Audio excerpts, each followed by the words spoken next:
Hello guys and welcome back to your own favourite channel trading with Tarun. मेरा नाम तरुण और ये है एक स्पेशल वीडियो।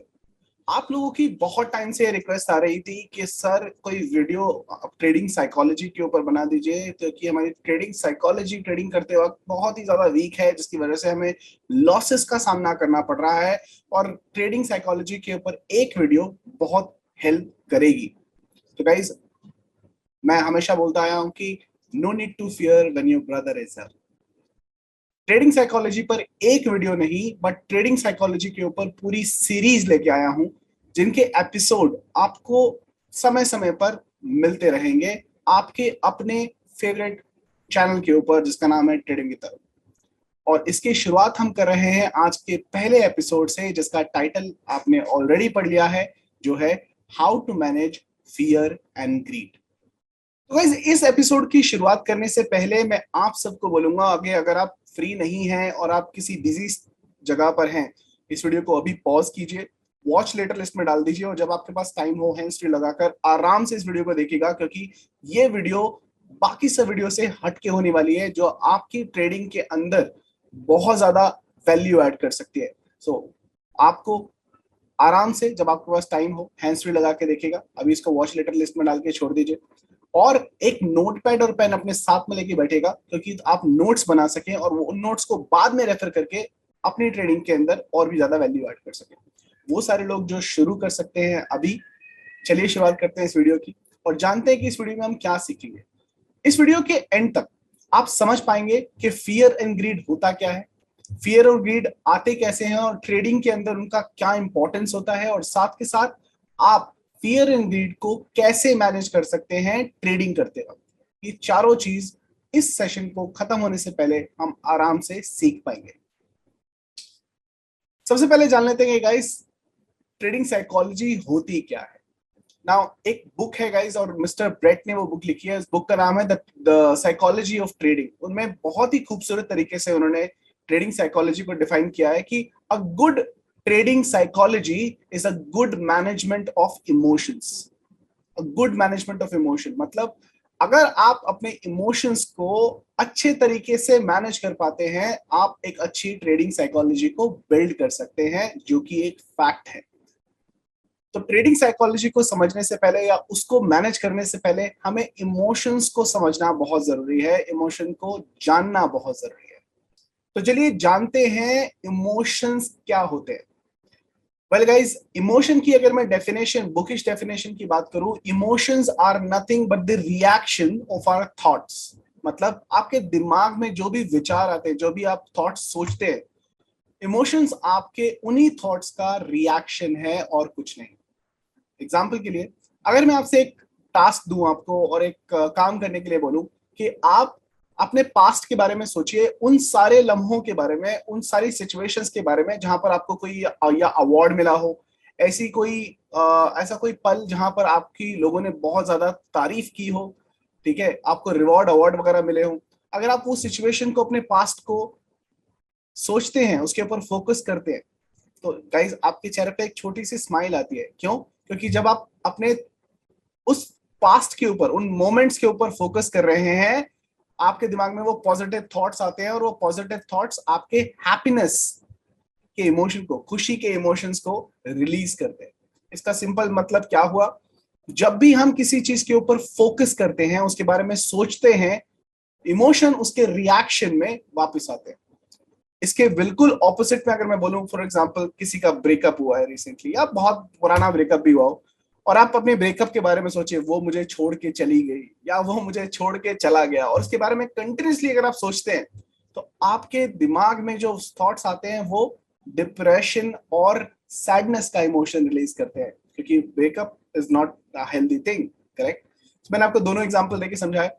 जिन चीजों के ऊपर आप फोकस करते हो, उन विचारों की वजह से, रिएक्शन की वजह से वो रिलीज, इमोशन जो है वो रिलीज होते हैं आपके दिमाग के अंदर, और you feel it that way.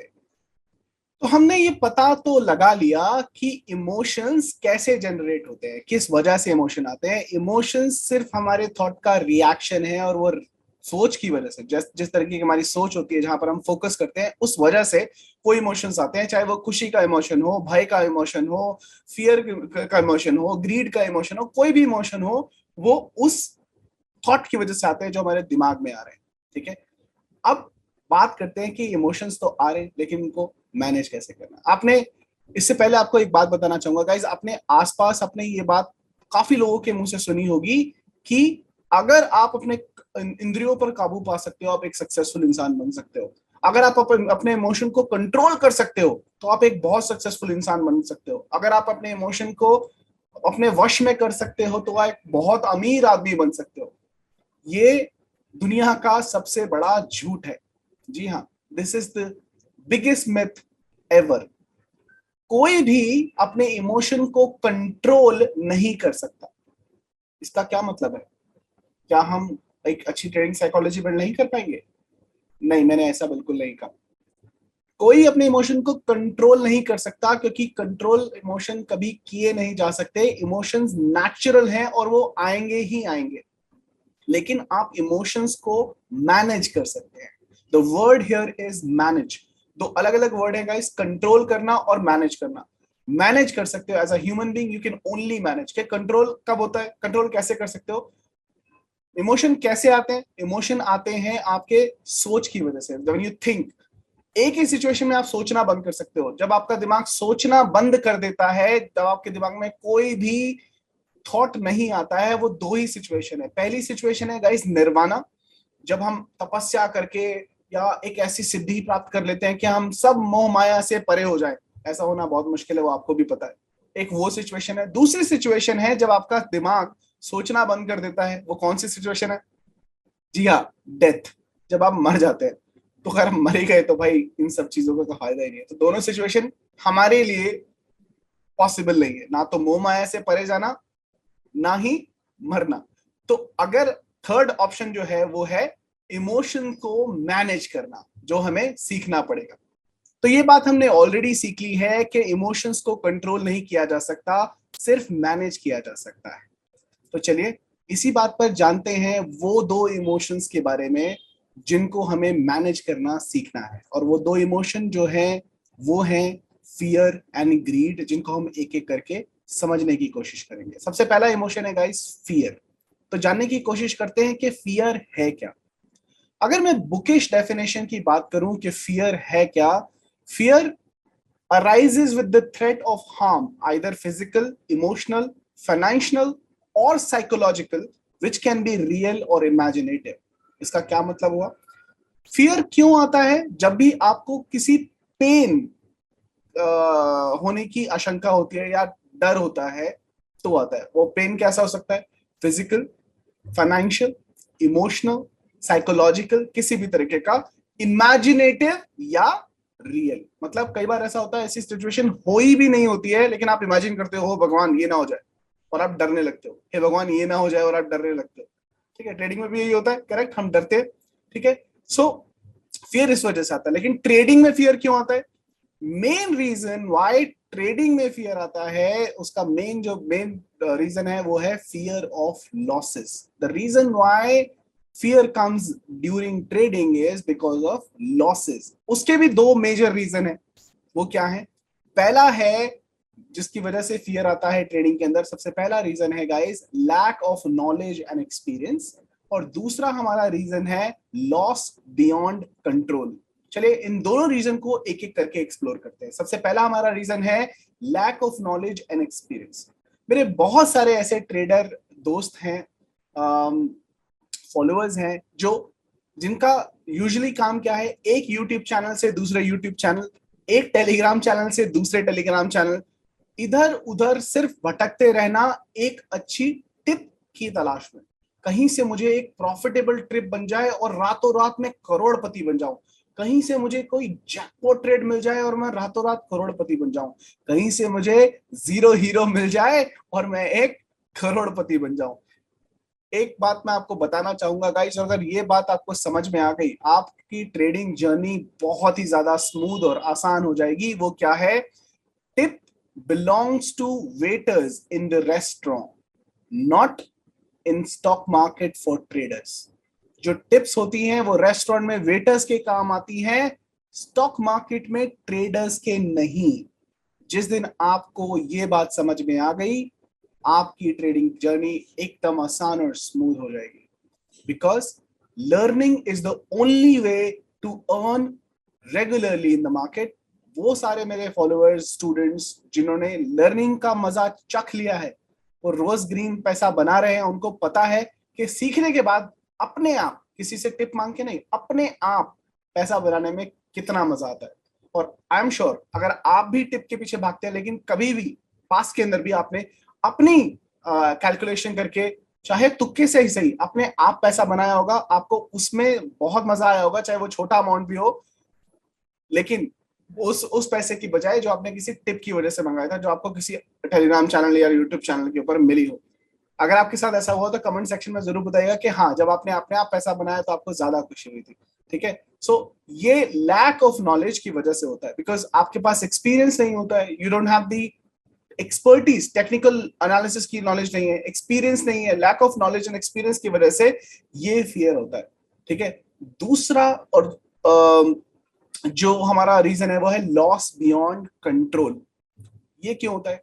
मैंने आपको काफी बार अपनी लाइफ के ऊपर भी एग्जांपल दिखाया है। इनफैक्ट लास्ट मेरे एनालिसिस के अंदर मैंने आपको वो स्क्रीनशॉट भी दिखाया था, जिसके अंदर मुझे मैसेज आया था। रात को 1 बजे लोग मैसेज करते हैं कि सर मेरी कॉल की पोजीशन है, कल गैप अप होगा ना, मैंने इतने सारे लॉट ले रखे हैं, कल गैप अप होगा ना। उनको ना पूरी रात नींद नहीं आती है। वो एक यूट्यूब चैनल से दूसरे यूट्यूब चैनल, एक टेलीग्राम एनालिस्ट से दूसरे एनालिस्ट के पास मैसेजेस करते रहते हैं कि कहीं से कोई मेरे फेवर में, क्योंकि ट्रेड तो मैंने ऑलरेडी ले लिया, रात के 12 बजे तो मैं क्लोज नहीं कर सकता हूँ, मेरे फेवर में खाली बोल दे के कल गैप अप होगा, ताकि मुझे रात को आराम से नींद आ सके। सिर्फ ये सुनने के लिए लोग वो मैसेज करते हैं। ठीक है, कि सर कल क्या गैप अप होगा या नहीं होगा। लाइक आप देख सकते हैं स्क्रीनशॉट के अंदर, मुझे रात को मैसेज आया बंदे का कि सर मेरे पास इतने सारे लॉट है, उसने 20 लाख की इन्वेस्टमेंट कर रखी है, इतने सारे लॉट उठा रखे हैं, कल गैप अप होगा ना, अगर नहीं हुआ तो मैं बर्बाद हो जाऊंगा। अरे भाई, लॉजिक क्या था ट्रेड के पीछे? लॉजिक आपने फॉलो किया नहीं। और अब एक टेलीग्राम से दूसरे टेलीग्राम, और मेरे मुंह से वो ये सिर्फ सुनना चाहता है कि गैप अप होगा, और मुझे पता है गैप डाउन होगा, तो मैं कैसे बोलूं कि गैप अप होगा? जब मैंने उसको बोला कि गैप डाउन होगा, तो मुझे वहां से आगे से रिप्लाई पता क्या आता है? मुझे आगे से रिप्लाई आता है, सर आपका एनालिसिस बकवास है। मॉर्निंग में जब गैप डाउन हुआ तो शायद उसको पता लगा होगा कि एनालिसिस बेकार है या क्या है, बट वो हमारा टॉपिक नहीं है। टॉपिक ये है कि लॉस बियॉन्ड कंट्रोल क्यों होता है? जब हम अपनी, sorry for use this word, औकात से ज्यादा, अपने बजट से ज्यादा पोजीशन बना लेते हैं। तो position sizing is the problem. अपनी रिस्क एंड रिवॉर्ड रेशियो को मेंटेन ना करते हुए हम अपनी पूरी कैपिटल एक ही ट्रेड के अंदर ठोक देते हैं, पूरे कैपिटल इन्वेस्ट कर देते हैं, जिसकी वजह से वो रात को दिल धक धक धक धक धक धक होता है। क्यों? क्योंकि पोजीशन इतनी बड़ी है कि अगर मार्केट दूसरी तरफ घूमी तो भाई काफी दिनों से कमाई हुई कैपिटल या कहीं और से मांग के लगाई गई कैपिटल डूब जाती है। मेरे बहुत सारे नए ट्रेडर्स क्या करते हैं गाइस, मम्मी से पैसा ले लिया, पापा से पैसा ले लिया, कहीं से पैसा चुरा लिया, लोन ले लिया, दोस्तों से उधार ले लिया कि भाई बैंक निफ्टी में लगा के और मैं करोड़ों रुपए बना लूंगा। लेकिन होता क्या है? लॉस बियॉन्ड कंट्रोल हो जाता है। उसके बाद में बोलते हैं ट्रेडिंग मार्केट बेकार है, जुआ है। It's not gambling. एक बहुत फेमस डायलॉग है गाइस, मुझे याद आया कि gambling with planning is trading, gambling with planning is trading, but trading without planning is gambling। इस सेंटेंस को दोबारा दोबारा रिपीट करके सुनना, आपको समझ में आ जाएगा मैं क्या कहना चाहता हूँ। सो दो main reason, back to the topic, दो मेन रीजन है जिसकी वजह से फियर हमारी ट्रेडिंग साइकोलॉजी को खराब करता है, या ट्रेड फियर आता है हमें ट्रेडिंग करते वक्त। वो है lack of knowledge and experience, और दूसरा है loss beyond control. What is the solution for this? So solution की भी बात करते हैं। सबसे पहला सॉल्यूशन है लैक ऑफ नॉलेज का guys, learn and earn। that's the only way to survive in the market for a longer time। मैं बहुत बार बोल चुका हूँ, हर अपने सेशन के अंदर बोलता हूँ सीखा करो। तभी मैं अपने लाइव सेशन के अंदर भी, एनालिसिस में जब भी आता हूँ, आपको सिखाने की ज्यादा कोशिश करता हूँ रात दिन आपको टिप्स और व्यू देने की बजाय। तो सीखिए, किताब पढ़ना शुरू कीजिए, वर्कशॉप अटेंड कीजिए, मेरी नहीं तो किसी और मेंटर्स के पास में जाकर आप अपनी सीख सकते हैं।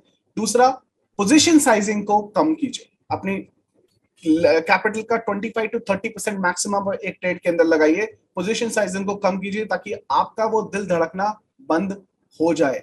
और आपकी अगर ट्रेड गलत भी जाती है, रिवर्स भी हो जाती है, आपके फेवर में नहीं जाती है, तो आपका पूरा अकाउंट वाइप आउट ना हो, ठीक है। तो आप 25 to 30% ही इन्वेस्टमेंट कीजिएगा। ये दो सोल्यूशन आप इंप्लीमेंट कर सकते हैं अपने फियर को कंट्रोल करने के लिए। जब आप सीख लेंगे, आपका कॉन्फिडेंस बिल्ड होगा, आपका फियर नहीं आएगा, और दूसरा जब आपकी पोजीशन साइजिंग भी होगी तो लॉस बियॉन्ड कंट्रोल वाला सिचुएशन भी कंट्रोल हो जाएगी और आपका फियर मैनेज होता हुआ दिखाई देगा।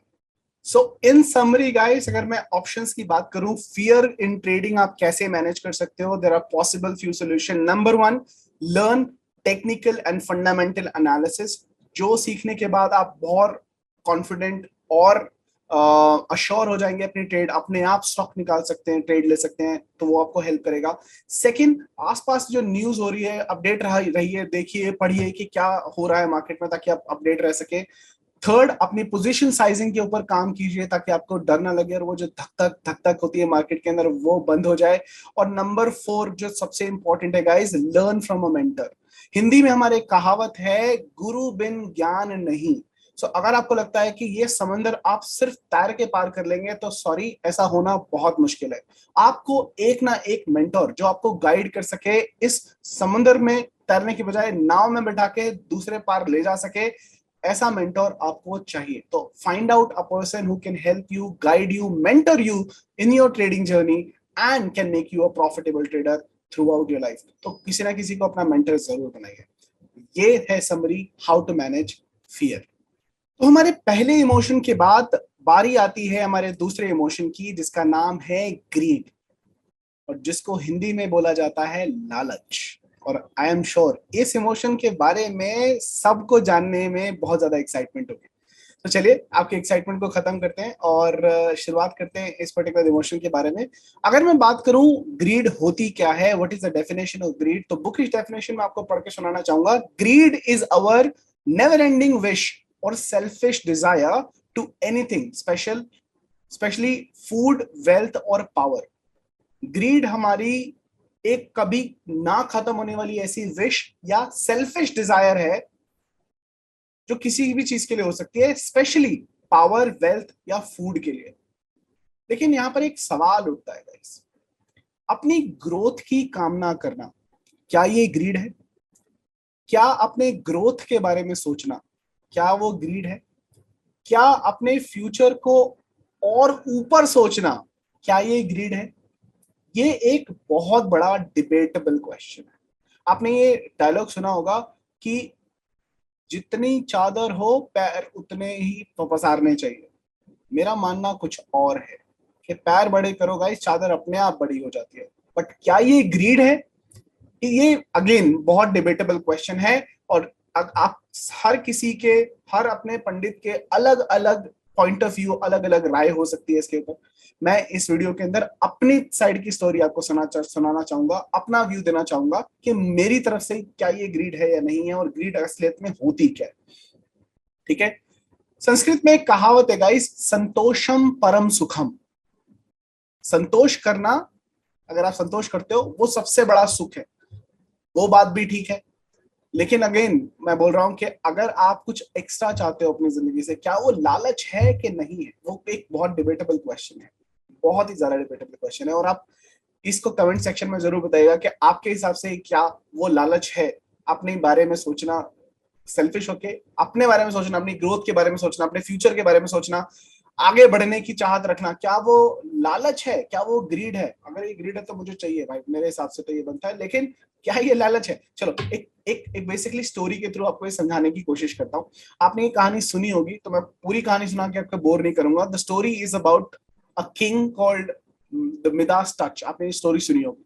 ये एक राजा की कहानी है, जो एक स्टोरी के अंदर बताया गया कि बहुत लालची राजा हुआ करता था। उसने क्या किया, तपस्या की, हजारों साल की तपस्या के बाद उसने भगवान को प्रसन्न किया, और एक दिन भगवान के सामने आए और बोलते हैं कि मैं तेरी तपस्या से बहुत खुश हूँ, मांगो क्या वर मांगते हो। एंड राजा बहुत खुश होता है और समझ में नहीं आता उसको क्या मांगू, तो एकदम से बोलता है, मुझे एक ऐसा वर दो कि मैं जिस चीज को हाथ लगाऊं वो सोने की हो जाए, मैं जिस चीज को भी टच करूं वो सोने में बन जाए। भगवान राजा को देखते हैं, मुस्कुराते हैं और बोलते हैं तथास्तु, दैट मीन्स गिवन। राजा खुशी के मारे फूला नहीं समाता है, भगवान को प्रणाम करता है, भगवान अंतर ध्यान होकर चले जाते हैं अपने वैकुंठ धाम में। और वो जंगल में जहां वो तपस्या कर रहा होता है, जिस पत्थर पे वो बैठा होता है, उस पत्थर को हाथ लगाता है, वो पत्थर सोने का हो जाता है। वो पेड़ को हाथ लगाता है, पेड़ सोने का हो जाता है। वो पत्तियों को हाथ लगाता है, पत्तियां सोने की हो जाती है। और बहुत खुश होता है कि भाई जितने साल मैंने तपस्या की उसका फल मिल गया है। बड़ा खुश होकर अपने राज्य में वापस जाता है। जैसे अपने घर के द्वार पर पहुंचता है, गेट को हाथ लगाता है, सोने का बन जाता है। और बड़ा खुश होता है कि भाई पैसा ही पैसा होगा, पैसा ही पैसा होगा। देखिए याद है रेफरी, पैसा ही पैसा होगा। और वो बहुत खुश होता है।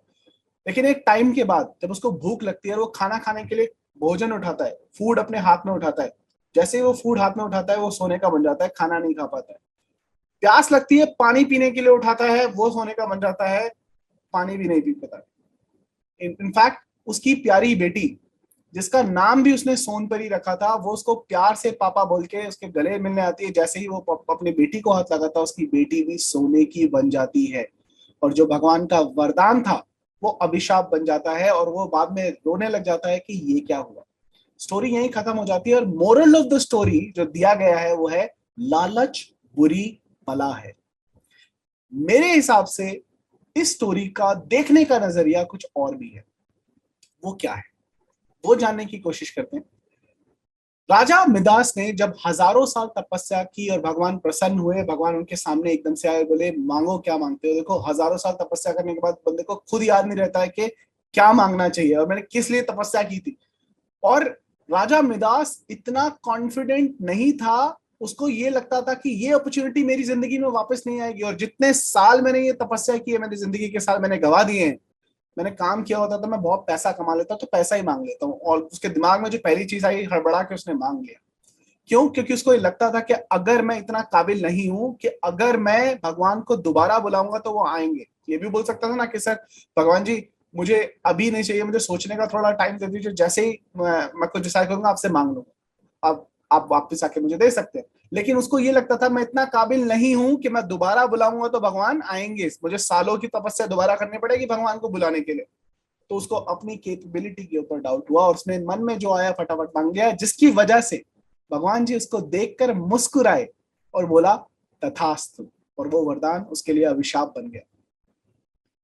Moral of the second moral of the same story is, when you want or when you desire something that you're not capable of, जब आप किसी चीज को पाने के योग्य नहीं होते हो, जब आपको किसी चीज को हासिल करने की योग्यता नहीं होती है और आप उस चीज को चाहते भी हो, वो लालच है।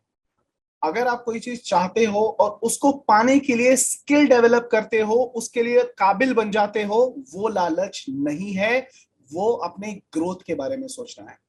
Moral of the story three idiots के अंदर भी बताई गई है, जिसमें आमिर खान ने एकदम साफ शब्दों में बोला है कि मेरे प्यारे दोस्त, क्या बोला है, मेरे प्यारे दोस्त, सक्सेस की तरफ नहीं, कैपेबिलिटी डेवलप करने के पीछे भागो। मतलब कामयाब बनने के लिए नहीं, काबिल बनने की कोशिश करो। सक्सेस झक मार के तुम्हारे पीछे आएगी। और ये बात सच है। when you desire something that you're not capable of getting, that's basically greed. Angelina Jolie से शादी करनी है भाई, उसके लिए केपेबल बनना पड़ेगा ना, अपना स्टेटस भी वैसे ही करना पड़ेगा, तभी जाके आप शादी कर पाओगे। करेक्ट? आप गली से उठ के बोलो मुझे एंजेलिना जोली, शकीरा, बियॉन्से से शादी करनी है या गर्लफ्रेंड बनाना है, नहीं होगा। That's greed, that's greed to the another level itself, right? So you need to build your status. Vicky Kaushal ने भी कटरीना कैफ से शादी की ना, क्यों? एक छोटे से घर से आया, कैपेबिलिटी डेवलप की, स्किल डेवलप की, स्टेटस बनाया और शादी की। Possible, very much possible. वो ग्रीड नहीं थी, वो ग्रोथ था। उसने अपने आप को पहले काबिल बनाया, उसके बाद उस चीज को हासिल भी किया। तो जब आप अपने आप को काबिल बना लेते हो, वो चीजें हासिल भी हो जाती है। तो मेरी तरफ से, जितनी चादर है उतने पैर नहीं भाई, पैर फंसा लो, चादर अपने आप पड़ जाती है। लेकिन उस चादर को फैलाने के लिए अपने आप को काबिल बनाना बहुत जरूरी है। तो इस स्टोरी का मोरल ऑफ द स्टोरी था। I hope I was able to clarify every single thing, और आपको सुन के भी मजा आया होगा। कैसा लगा स्टोरी का सार, आप मुझे कमेंट सेक्शन में जरूर बताइएगा कि आपको पसंद आया। अब सोल्यूशन की बात करते हैं कि ग्रीड को आप कैसे मैनेज कर सकते हो, या ग्रीड होती क्यों है आपकी। जब आप लालच करते हो ना कि भाई रातों रात मेरा पैसा 4 गुना हो जाए, एक ही ट्रेड के अंदर मुझे लाखों रुपए मिल जाए, ऐसा नहीं होता। छोटा छोटा करके आप बहुत बड़ा बना सकते हो, स्मॉल स्मॉल रिस्क लेके आप बना सकते हो। एक ही बार में सब कुछ करने के चक्कर में, लालच के चक्कर में आप मारे जाते हो। ठीक है, या तो आपकी स्ट्रैटेजी इतनी पावरफुल है कि भाई हमेशा जो भी लोगे आंख बंद करके वो आपको प्रॉफिट ही देगा, तो आप जो मर्जी लो, पोजीशन साइजिंग जो मर्जी रखो। ठीक है, आपने कैपेबिलिटी डेवलप की, आपने एक ऐसी क्या बोल सकते हैं, एक ऐसी स्ट्रैटेजी इजाद की है जिसका तोड़ ही कुछ नहीं है भाई। वो तो प्रॉफिट, जहां मार्केट कहीं पे भी जाए आपको प्रॉफिट होना ही होना है। ऐसी कोई स्ट्रैटेजी है तो बिंदास, क्योंकि आपने कैपेबिलिटी डेवलप की है। लेकिन अगर नहीं की है, आपकी एक्यूरेसी परसेंटेज 50-50 है, तो मेरे भाई कैपेबिलिटी के हिसाब से अपनी ट्रेड लेनी चाहिए और प्रॉफिट भी उतना ही सोचना चाहिए कि भाई 50-50 होगा। I hope I was able to clarify everything. इसका सोल्यूशन क्या है गाइस? इसके कुछ सोल्यूशन है ग्रीड को मैनेज करने के लिए। सबसे पहला सोल्यूशन है समरी में, do not buy because everybody is buying. Because सब बोल रहे हैं बाय करो बाय करो बाय करो, नहीं भाई, कान पकड़ लो। सब बोल रहे हैं तो बिल्कुल नहीं करो। जब सब बोल रहे हैं बाय करो तो मार्केट धोखा देने वाली है। ठीक है, तो सब बाय कर रहे हैं इसलिए आपको बाय नहीं करना चाहिए। दूसरा, don't buy because of green candle और रेड कैंडल। मतलब बोलते ना, मार्केट का प्राइस भागता चला जा रहा है तो आप ट्रेड ले रहे हो, या गिरता चला जा रहा है तो नीचे एक पुट साइड की ट्रेड ले रहे हो। नहीं, don't buy because market is rapidly increasing और decreasing in terms of price, और वहां पर बाय और सेल आपको नहीं करना है। ठीक है, don't by if the market is going opposite in comparison of your technical analysis. आपने एनालिसिस किया, आपकी तरफ से मार्केट ऊपर जानी चाहिए, मार्केट नीचे आ रही है तो सेल नहीं करना है। आपने एनालिसिस किया, मार्केट को नीचे करना चाहिए, मार्केट ऊपर जा रही है तो बाय भी नहीं करना है। Be stick to your plan, मतलब plan your trade, trade your plan. अपना प्लान बनाओ कि भाई ये मार्केट का प्लान बन रहा है और ये लेवल है, जब तक लेवल पे मार्केट ना आए ट्रेड नहीं लेना। Never run behind the trade, जब तक ट्रेड आपके लेवल पे ना आए आपको वो ट्रेड नहीं लेनी है। ठीक है गाइस, ये कुछ समरी पॉइंट है जिससे आप अपनी ग्रीड को भी मैनेज कर सकते हो बहुत ही खूबसूरत तरीके से। सो हमने इस वीडियो के अंदर जाना गाइस, फियर क्या होता है, ग्रीड क्या होता है, किस वजह से आती है। आपके इमोशंस थॉट की वजह से आते हैं, और ये इमोशंस पे आप कंट्रोल नहीं कर सकते, नेचुरली आएंगे ही आएंगे जब तक आप या तो निर्वाणा, संन्यास ना ले लो, मोह माया से परे ना हो जाओ। दूसरा, जब आप मर ना जाओ, तो मरना मत बिल्कुल भी। I need you guys, I love you guys, and I want you to do trading and make you career into it. So तीसरी सिचुएशन क्या बनती है, मैनेज करना। और मैनेज कैसे कर सकते हो, समरी पॉइंट के अंदर जो मैंने आपको बताया, फियर और ग्रीड को मैनेज करने के। आई होप गाइस ये वीडियो आपको पसंद आया होगा, आपको कुछ ना कुछ सीखने के लिए मिला होगा। इसी श्रृंखला में हम आपके लिए दूसरे एपिसोड भी लेके आएंगे, बहुत जल्दी दूसरा एपिसोड भी रिलीज हो जाएगा। लेकिन इस वीडियो के कमेंट सेक्शन में आप मुझे बताइए कि आपको और सीखना है ट्रेडिंग साइकोलॉजी के बारे में, तो मैं आपको सेकंड वीडियो भी बनाऊंगा। मेरी सेकंड वीडियो का जो टॉपिक है वो है risk management and position sizing. तो अगर आप उसके ऊपर वीडियो चाहते हैं तो कमेंट सेक्शन के ऊपर बताइएगा सर, आपके उसके ऊपर भी आपको वीडियो चाहिए। वीडियो को लाइक कीजिएगा, प्यार दीजिएगा जैसे आप हमेशा देते हैं। मैं आपको ये वो वाली वीडियो भी रिकॉर्ड बहुत जल्दी करूंगा ताकि आप उस चीज के बारे में भी समझ सको, सीख सके और आगे बढ़ सको। फिर मुलाकात होगी कि अलग वीडियो के अंदर। तक गाइस, तब तक के लिए हंसते रहो, हंसाते रहो, मार्केट से खूब सारा जितना मिल सके उतना पैसा कमाते रहो। I'll see you guys in the market. Bye bye.